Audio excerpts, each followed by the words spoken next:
Assalamualaikum warahmatullahi wabarakatuh. Salam sejahtera bagi kita semua. Halo sahabat podcast, ketemu lagi dengan saya Niputu Juanita yang pada hari ini kita akan berpodcast ria ini ya. Mengenai salah satu hal yang penting yang ada dalam perguruan tinggi. Hadir saat ini bersama saya adalah seorang narasumber yang sangat inspiratif. Beliau adalah pustakawan utama yang ada di Kota Sukabumi. Mari kita sambut. Selamat datang Ibu Nike Siti Rahayu SHMH. Ibu, apa kabarnya Ibu? Alhamdulillah, saya sapa dulu ya sahabat podcast kita. Assalamualaikum warahmatullahi wabarakatuh. Waalaikumsalam warahmatullahi wabarakatuh. Ya Ibu, saya sangat senang sekali Ibu pada hari ini bisa hadir di acara podcast kami, podcast STH Pasundan, yang mana pada hari ini kita akan membahas tentang optimalisasi perpustakaan di perguruan tinggi, begitu ya Ibu ya. Nih kalau saya tidak salah, tanggal 7 Juli 2025 kemarin itu adalah Hari Pustakawan ya Ibu ya, ditetapkan. Nah, kemudian juga ada HUT Pustakawan Indonesia. Ikatan Pustakawan Indonesia. Nah, iya itu Ibu. Berarti ini bukan momen yang kebetulan Ibu. Kami undang ke sini untuk hadir dalam podcast kami. Nah, ini langsung saja Ibu, saya itu sebenarnya penasaran. Sejarahnya kalau Ikatan Pustakawan Indonesia itu seperti apa sih Bu? Iya. Menurut Ibu? Ya. Terima kasih Bu Nita. Saya tersanjung nih mendapatkan undangan dari STH Pasundan Sukabumi. Kebetulan saya juga alumni dan juga sebagai inisiator atau melahirkan perpustakaan STH Pasundan Sukabumi bersama Ibu Heni Mulyani saat itu di tahun 82. Tahun 82 ya Ibu ya. Saat itu STH Pasundan Sukabumi bersiap-siap untuk, kalau dulu itu akreditasinya yang disamakan, diakui gitu, terdaftar ya. Ya betul. Nah, jadi persyaratannya adalah harus ada perpustakaan. Berarti kan perpustakaan itu sangat penting. Nah, di setiap institusi, diantaranya adalah lembaga pendidikan, yaitu perguruan tinggi ya. Begitu. Seperti itu. Nah, pada tanggal 7 Juli 2025 kemarin memang kita merayakan hari ulang tahun yang pertama ya. Hari Pustakawan Indonesia. Kenapa disebut hari pertama? Karena memang surat keputusan Menteri Pendidikan Dasar dan Menengah baru saja terbit ya. Jadi kita sangat apresiasi dengan hal itu, apalagi saya sebagai pustakawan yang berkiprah di dunia perpustakaan sudah lama, dari tahun 81. Wah, cukup lama ya Ibu. Ya, saya sempat keluar dulu, kemudian masuk lagi ke dunia perpustakaan, mungkin nanti hingga pensiun ya di pemerintahan. Jadi saya merasa bangga, merasa tersanjung dan ya tidak bisa dikatakan dengan kata-kata ya, karena memang ini merupakan penghargaan yang luar biasa. Kenapa dikatakan baru 1 tahun? Karena memang dikatakan Hari Perpustakaan Indonesia. Tapi kalau Ikatan Pustakawan Indonesianya sudah 52 tahun. Nah, jadi para pustakawan itu sudah ada di masa itu. Bahkan ada Bapak Pustakawan itu Pak siapa namanya ya, Pak Toha, Pak apa gitu di Jogja, itu sudah lama berkiprah ya.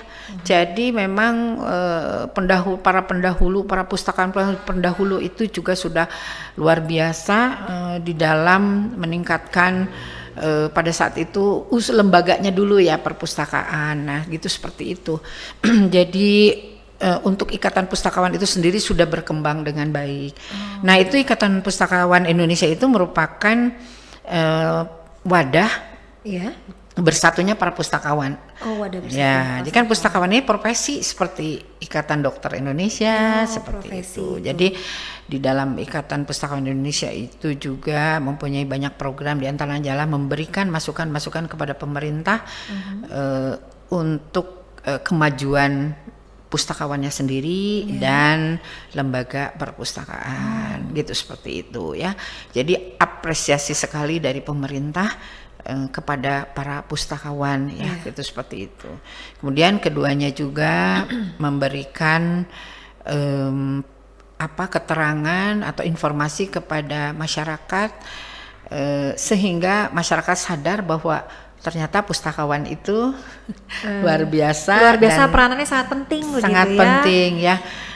Bukan saya hanya pustakawan, tapi saya merasa bahwa pustakawan itu sebetulnya kemarin juga sempat ini sejajar dengan rumpunnya dosen dosen apa guru gitu ya. Ini juga masih nanti akan diolah kembali gitu ya. Masih dibahas begitu ya. Jadi tapi di dalam jenjang fungsionalnya sama. Oh, di dalam jenjang fungsionalnya sama seperti dosen, dokter gitu ya, guru sampai ke pustakawan, sampai ke utama gitu sampai ya. Sama ke utama, ya begitu. seperti itu. Baik, Ibu. Ya, kemudian satu lagi Tanita nih kaitan dengan ulang tahun ini. Satu lagi yaitu meningkatkan komitmen ya, kalau sudah pustakawannya seperti ini, masyarakat sadar bahwa pustakaan itu penting, kemudian juga sudah diapresiasi luar biasa oleh pemerintah melalui hari ulang tahun, meskipun kemarin juga sudah diapresiasi ya, tapi ini luar biasa. Jadi ada peringatan-peringatannya setiap tahun. Maka nanti diharapkan komitmen dari pemerintah, komitmen dari pimpinan daerah, komitmen pimpinan lembaga yang mempunyai institusi perpustakaan itu juga lebih meningkat gitu, luar biasa itu. ya Ibu ya. Jadi kalau tadi saya mendengarkan masukan pembicaraan yang dibahas oleh Ibu itu ternyata sudah cukup lama, 52 tahun begitu ya. Nah, kira-kira Ibu kalau misalkan perkembangan pustakawan itu dari 10 tahun ke belakang, 5 tahun ke belakang sampai saat ini, apa saja sih yang sudah progres yang harus dikerjakan atau tantangan-tantangannya sebagai pustakawan di era ini? Seperti apa Ibu? Nah, jadi yang saya rasakan ya dan teman-teman lakukan, kita itu sebetulnya sudah bertransformasi. Bertransformasi. Kalau dulu siapa sih yang mau bekerja di perpustakaan, siapa sih yang bercita-cita jadi pustakawan, nampaknya nggak ada deh. Apabila mereka masuk ke jurusan ilmu perpustakaan zaman dulu ya, jurusannya maksudnya program studi itu kayaknya ke bawah-bawah atau bagaimana, saya juga tidak tahu ya kalau misalnya diteliti ya. Tapi mungkin ada juga yang berkeinginan, hanya nampaknya kalau ada perguruan tinggi yang membuka jurusan ilmu perpustakaan, ya itu luar biasa ya, karena memang pada saat itu juga diharapkan perpustakaan itu berkembang dengan pesat dan harus dikelola oleh para ahlinya. Maka mereka juga mendirikan prodi-prodi atau jurusan-jurusan ilmu perpustakaan saat itu. Betul. Nah, kalau dulu itu kenapa enggak? Nah, kemudian ada yang lulusan ilmu perpustakaan itu, Bu Nita, yang tidak mau bekerja di perpustakaan, malah mereka bekerja di bank, malah mereka di kementerian-kementerian dengan pekerjaan di luar perpustakaan. Jadi jarang sekali yang kembali ke perpustakaan. Karena apa? Karena perpustakaannya dilihat gitu-gitu aja, nggak diminati itu. Iya. Jadi ngapain saya nanti bekerja di perpustakaan?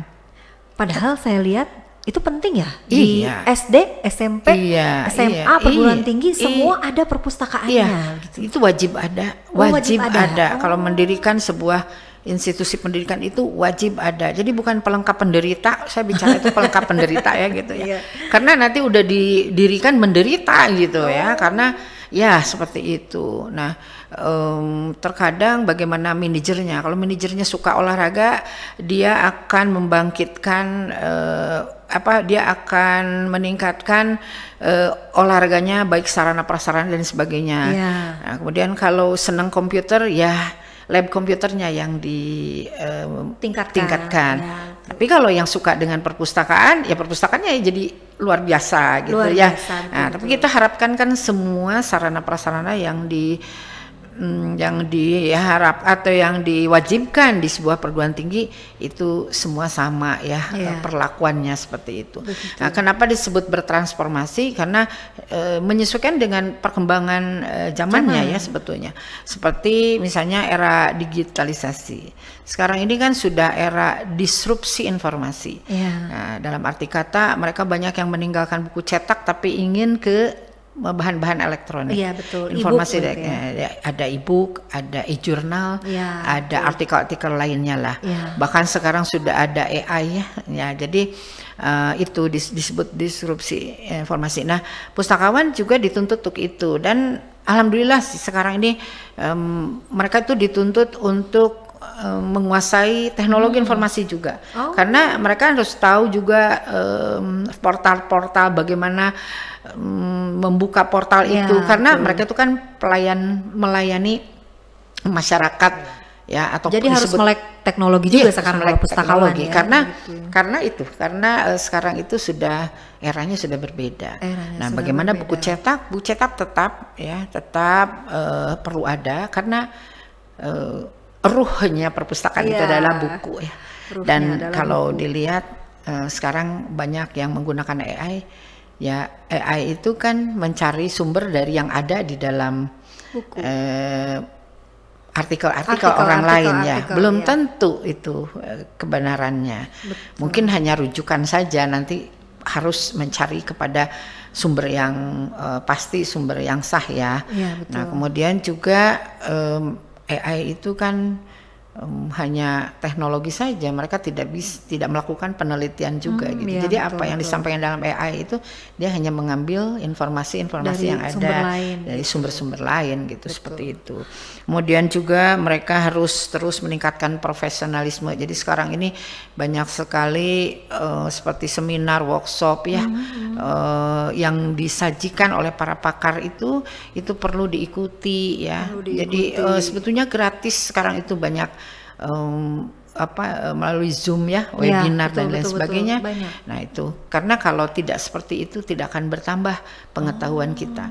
Saya juga pengalaman, saya bukan sarjana ilmu perpustakaan, tapi dulu itu saya ingat kalau ada seminar di Bandung kita naik bis ke sana ya, karena ingin tahu apa itu perpustakaan. Harus terus karena kalau yang para sarjana ilmu perpustakaan nggak cukup di bangku kuliah, tapi juga harus ditambah dengan ilmu-ilmu lain yang didapat di luar dari kampus itu sendiri. Gitu, baik Ibu, menarik ini informasi yang diberikan oleh Ibu Nike.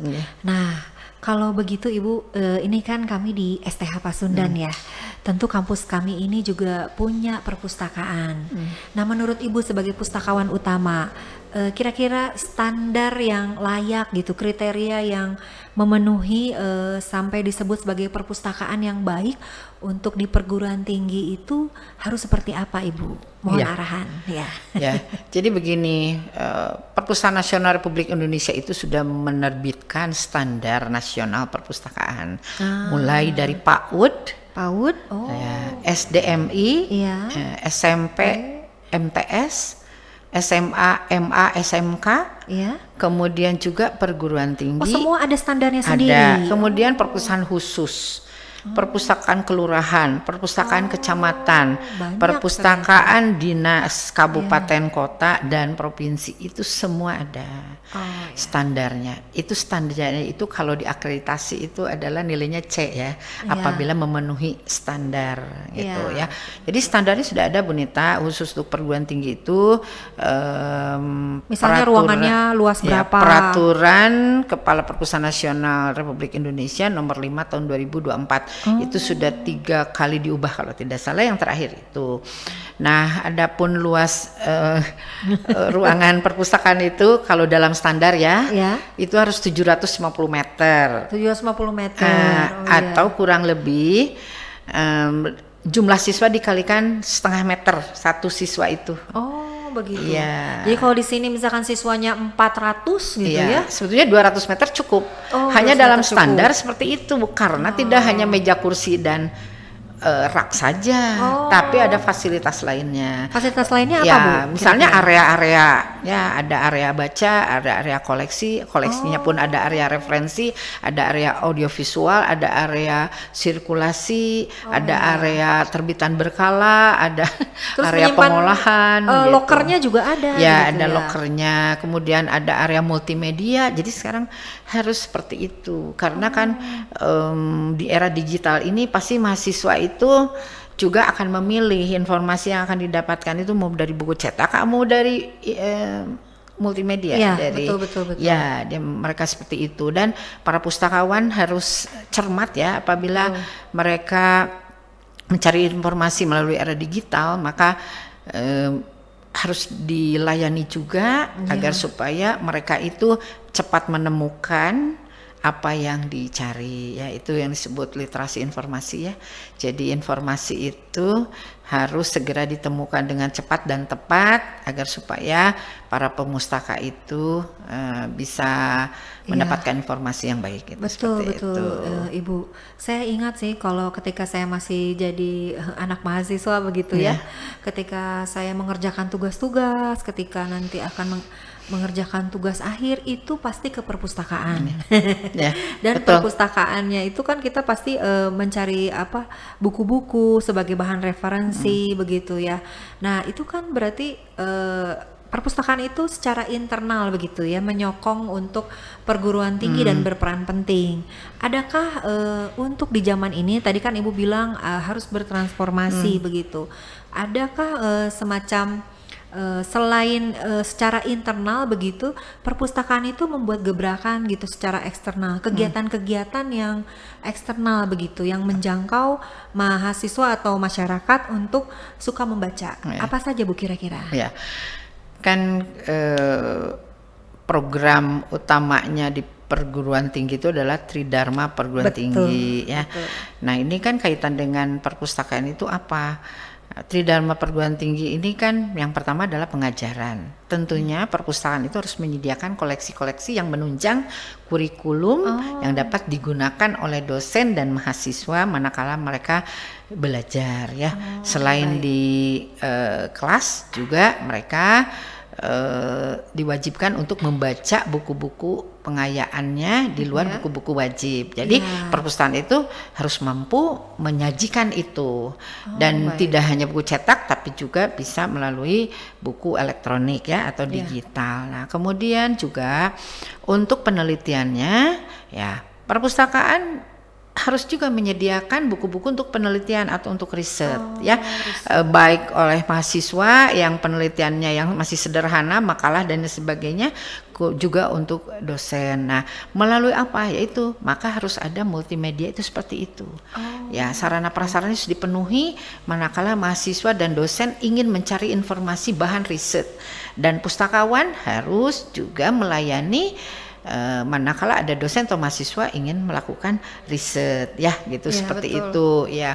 Jadi harus pustakawan juga harus pustakawan tuh sebetulnya perpustakaan karena begitu mereka mengolah buku ya itu harus dibaca dulu oleh mereka, maka pustakawan itu harus tahu di mana ada informasi yang dibutuhkan oleh para pemustaka, itu harus tahu ya seperti itu ya. Kemudian yang terakhir adalah pengabdian kepada masyarakat. Mungkin ini yang ditanyakan oleh Ibu Nita, bagaimana ini agar supaya kita ini tidak hanya di internal tapi juga eksternal.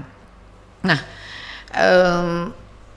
kalau kita bicara pengabdian kepada masyarakat kan ini merupakan tugas juga ya, tugas ketiga dari Tridharma, mendarmakan kepada masyarakat.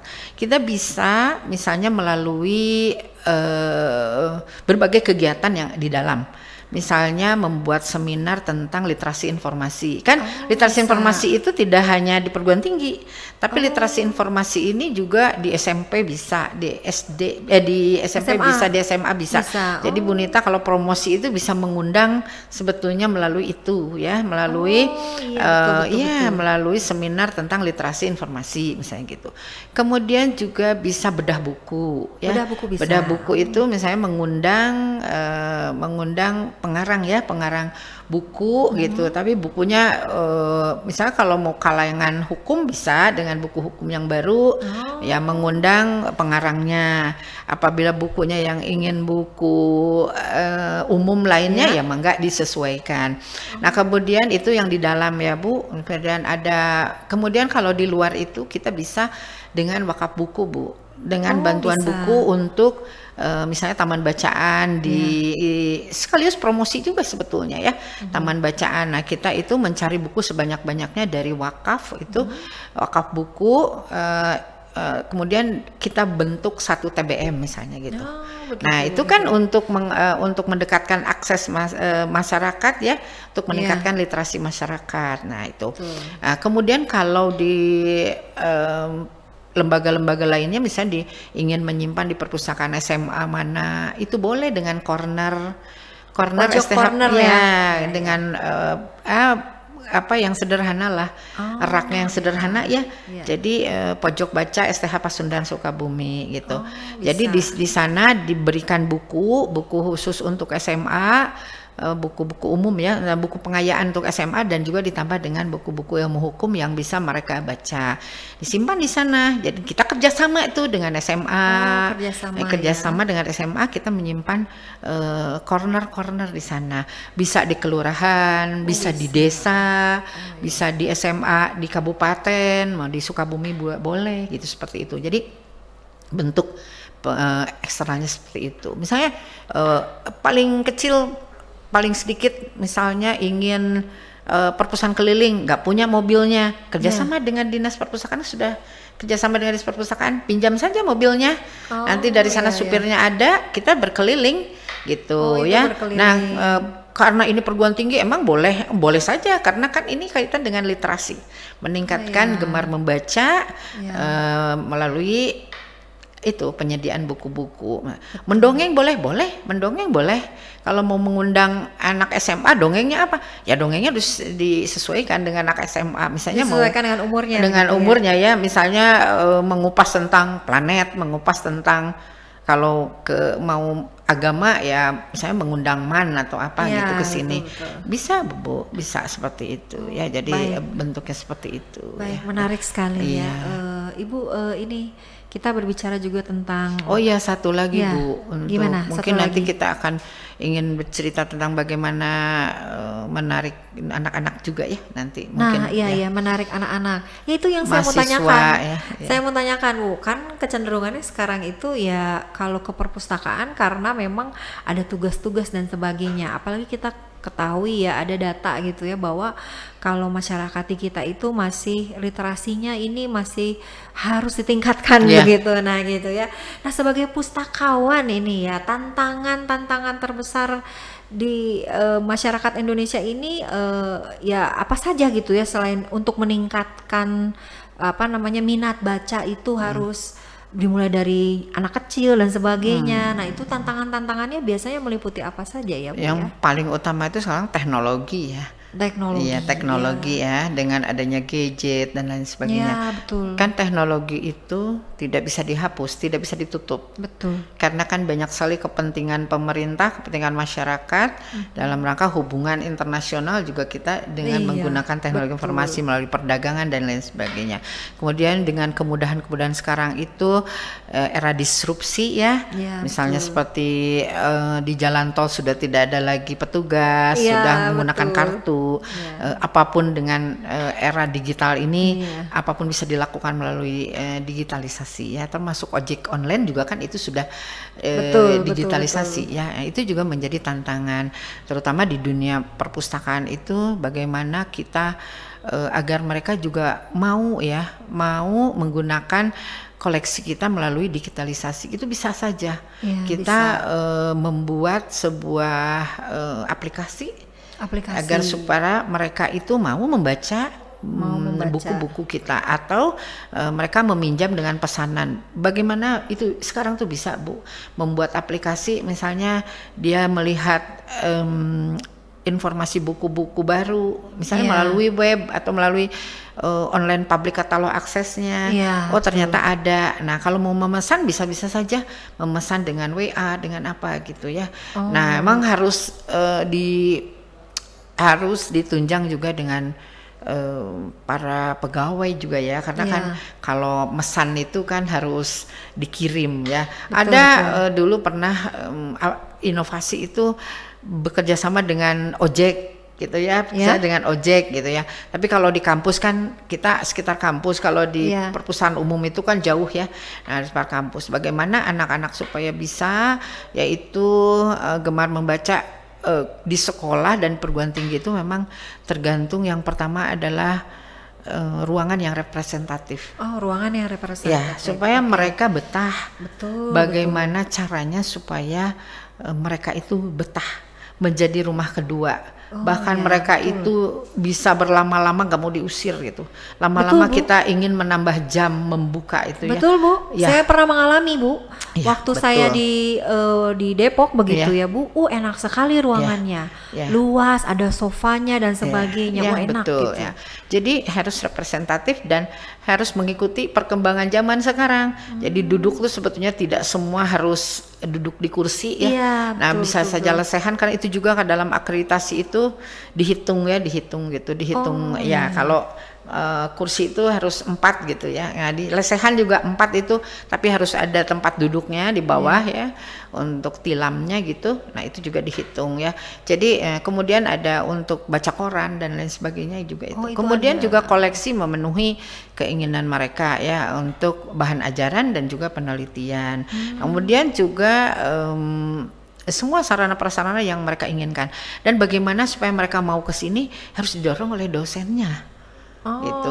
Dosennya juga dihitung Bu. Kalau akreditasi itu dosen dihitung setiap hari berapa dosen yang datang hadir ke sini.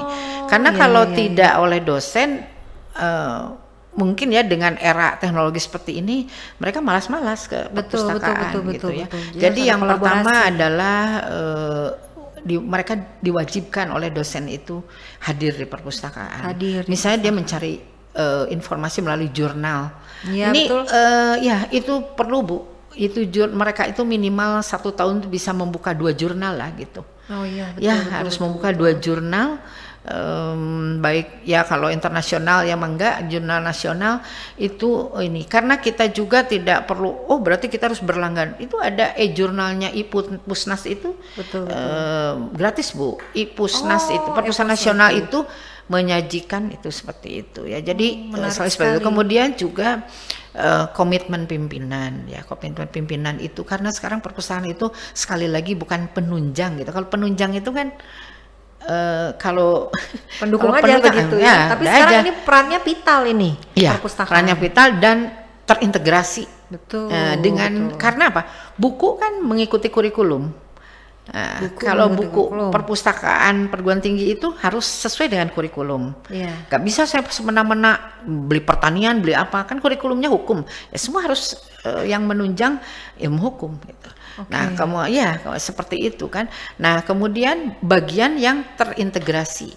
Kenapa seperti itu? Karena terintegrasi dengan proses pembelajaran. Maka semua sivitas akademika harus menunjang perkembangan perpustakaannya itu sendiri. Jadi tidak bisa disalahkan ada sepi perpustakaannya juga gini, nggak bisa begitu. Nanti kalau dosen ikut di dalam pengembangan perpustakaannya melalui tugas anak-anak dan sebagainya, maka nanti perpustakaan juga akan merasa bahwa ini butuh koleksi ini, ini harus seperti ini.